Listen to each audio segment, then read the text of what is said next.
Both mollies actually do the exact same amount of damage, so it really should not be something to consider when choosing which molly to have. Looking at the official differences, here we have the actual abilities pulled up, you can see that the first thing that comes up is set amount of time. However, on the Brimstone, it does not. On the Brimstone molly, all it says is that it detonates as it comes to a rest on the floor. This results in different lineups for the two different characters. This lineup is mostly used for, only used for Brimstone. This works perfectly with Brimstone, but as you can see, it just immediately gets shot down with Phoenix's molly.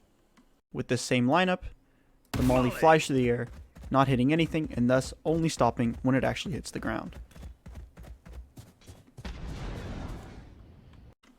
The timed molly is probably the first fundamental difference, and even though it is pretty big, if you think about it, in short range mollies it doesn't actually do much. Here, this is another one that actually works on both characters. Careful now. And again, here's the same molly from short range with Brimstone. Molly. While a little bit different, it lands at close range very similarly. Now these limitations don't necessarily have to be a bad thing. As you can see, the bomb is going to be used as a marker, and it's right here on a short. Now, usually it's very difficult to actually molly this with Brimstone because of how far it goes and how many times it bounces. However, using Phoenix's limitation of its time, you can very easily molly this off. Careful now. And it lands right where the bomb is, and right where most people play. Using this molly forces the defenders into a much more punishable position for the attackers. This shows where the timing effect can actually be an incredibly good advantage.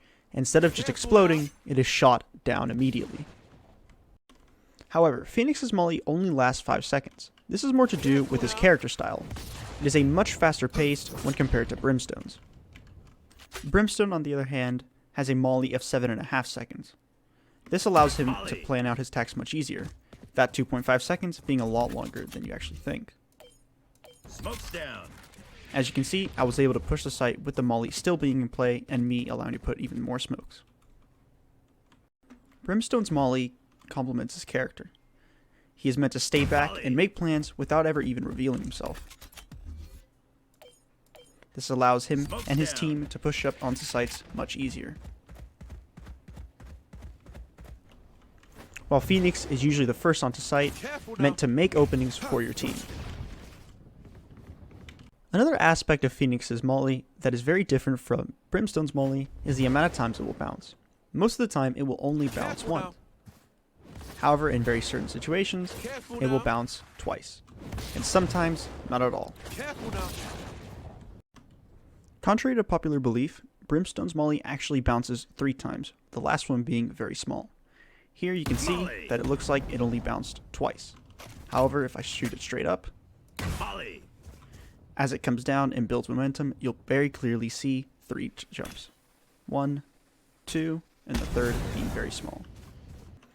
Again, this goes along with Phoenix's character, and is a lot easier to use in many ways. Choosing which is the better molly all depends on your playstyle. Do you like to play in the back and help your teammates push up onto site? Choose Brimstone. You can have much more creative mollies and much more complex mollies that allow teammates in the front to get onto site much easier. From the front of the attack, definitely choose Phoenix. His molly will always have the advantage at close quarters. Thank you for watching this video, and if you made it to the end, I do want to say that for me it's always been Brimstone's molly, as I am a big fan of finding these overly complex and honestly quite pointless molly spots that don't really do much. But that's kind of the part of the fun with Brimstone, that his mollies are incredibly long range and a little bit more complex. So yeah, thank you if you kept watching this long, and if you liked, please subscribe, and also if you really enjoyed it, please leave a like, it really helps.